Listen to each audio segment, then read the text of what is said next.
担当はジャグリングパワーです。ファーストさん、お願いします。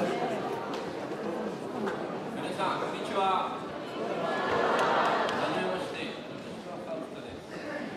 形ですか。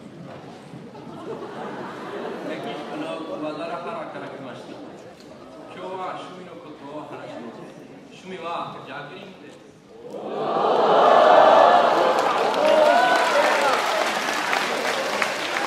私はジャグリングをすると楽しくてリラックスできていろいろな嫌なことを忘れることができます。私の町に大きい公園があります。そこで私はジャグリングをします。そして子供はみんなすごい教えてくださいと言います。私は先生になります。私の町に貧しい人たちの病院があります。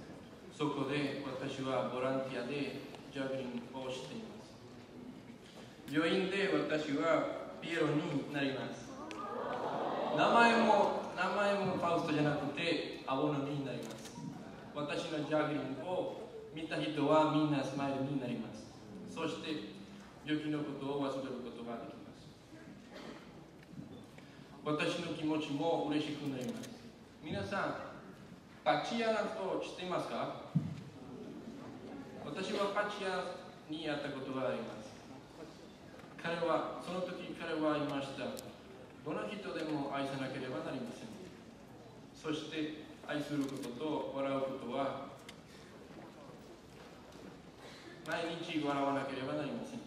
私もそう思います。ですからこれからもジャグリングを続けようと思っています。